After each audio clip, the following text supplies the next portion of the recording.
Hey everyone, I'm Dr. Robin Bond, and today in my Becoming a Scientist series, I'm going to talk to you about how to choose a project for your science fair.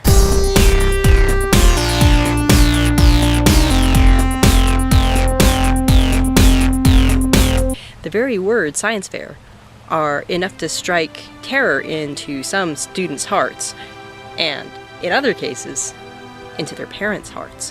Why is that? Well, it turns out that there are very few people who have the skills to do a good science fair project. I mean, you might get some sort of help in your class, but not always the help that you need. So my experience is the number one thing that people have trouble with is actually picking a topic for science fair. So you might be hoping that I'm going to give you an idea or two that you could do in science fair, but I think that would be a really bad idea. And the reason I'm saying that is because if there was a video that said, here's how you can have the best science fair idea ever, and it gave an actual idea, there could be like 3 or 4 or 5 different people in your class who could see the same video, and then you would all be doing the same thing, and that would sort of ruin things because, you know, you want to have an original idea so your project stands out. So if you look back at my video on the scientific process, which I have, by the way, linked down below, you will see that the first step is to come up with a problem or a question. But that's not really the first step. See, in science, you can't just ask why something's happening. If you're not paying careful attention, you won't know that that thing is happening at all. And so the real trick to being a good scientist, coming up with really good questions for experiments, which might be for science fair or for other things in my case, the real trick is to pay careful attention, to observe very carefully. So I'm out here on the beach by my school, and what I'm going to do is I'm just going to look at a few things. Right now I'm standing next to these ferns, and you can see that some of the leaves are nice and green, or the fronds I guess you call them, with ferns, and some of them are dying, right? And you'll notice this one is dying from the end, so it's completely dead at the end, and as you follow up, it starts to be kind of green, and then it's really green back here. So, why is it dying from the end? Do all ferns do that? Right? This one definitely seems to be dying at the end, fully green further on. So, is that true for all ferns or just this particular fern plant? You'd have to do a lot of observation to figure that out. The whole idea behind this video then is to take a walk with me through the woods and look at some things that are kind of interesting, and then have me talk you through how you could take those observations and make an experiment out of them.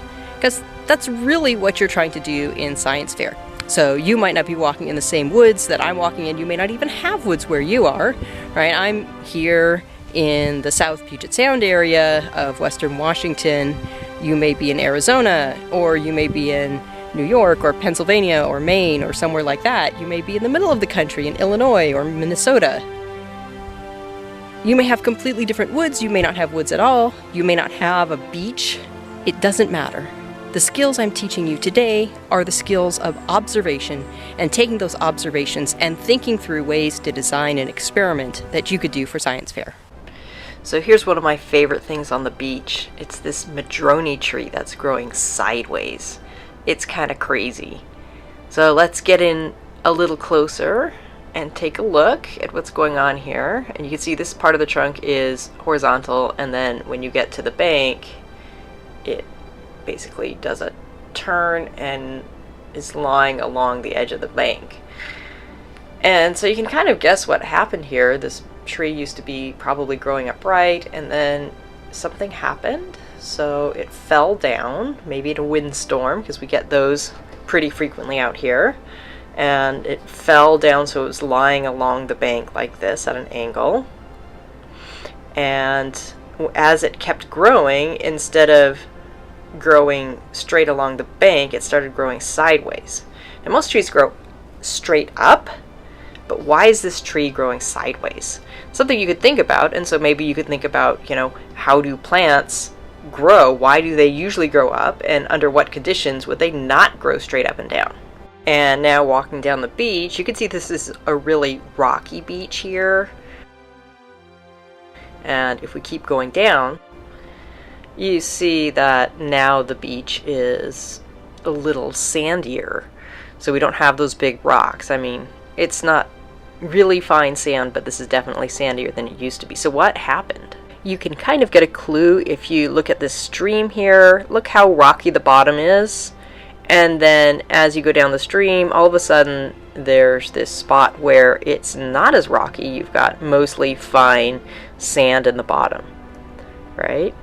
And then keep going down the stream and there's more rocky parts. So there is definitely something going on here. And here's another stream. See, it's got a pretty rocky bottom. And keep going up, rocky, rocky, rocky, and then you come to this little pond here, and look, the bottom of the pond is not so rocky. So as soon as it leaves the pond, it's rocky. Pond over here is pretty smooth bottom. It's not even sand, it's really just fine silt. So one thing you might consider doing an experiment on is when streams would have rocky bottoms and when they would have smoother bottoms. Okay, here's something completely different. Here we see the whole bank leading down to the beach has sort of fallen away, so there's nothing growing there. Why did that happen here and not in some of the other places? In fact, if you look at some of the other areas where the beach meets the bank, you can see some of the roots are exposed. But it's just a little bit, not the whole bank collapsing. So why do things erode differently? And now I've moved on into the woods. So here we have something that we see a lot. We have some rotting logs, and you can see different parts of the log are rotting at different rates.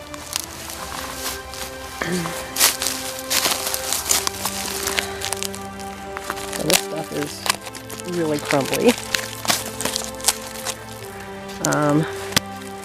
This one not so much.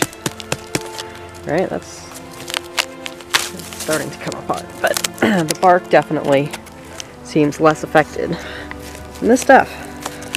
Why in the world are things rotting at different rates? So this is something we see here a lot in this forest. There are these nice old tree stumps because this forest was logged back in the 60s. So this looks like it's a possibly a red cedar trunk or something. And you can see up on top there's stuff growing out of it. And this particular stump is the stump of an evergreen tree, and what's growing out of it is not evergreen. It looks like a deciduous shrub. Here's another fantastic stump. And what this one's got growing out of it are ferns. Why do things grow out of stumps? Is there an advantage to growing on a stump instead of the ground? Everywhere you walk, there are questions. So what I'm suggesting then is that you go out and look around wherever you are and look for things that you may or may not understand. If you don't understand them, then go research them. That is the second step of the scientific process. Again, I suggest that you look at my video on the process and then think about what you can come up with. So you could have two people looking at the same thing and coming up with different experiments because of it. For example, looking at that erosion, one person could ask, why does it erode that way? And another person could think, what could we do to stop erosion or landslides like that from happening? And design an experiment around that. Now, you notice in all of these things I'm talking about what sort of experiments you can do. I'm not telling you how to set up the experiments because that would take forever, and we're going to have another video on it next week. So go out and observe, ask questions, do some research, and come up with 2 or 3 or 4, as many as you want, different ideas and then choose one that you want to explore in greater detail as your science fair project. And then come back here next week to talk about the right way to set up a scientific experiment. In order for you to do that, you have to subscribe to my channel and hit the notification bell so that you'll know when I post this video. Until then, have a good week and see you later.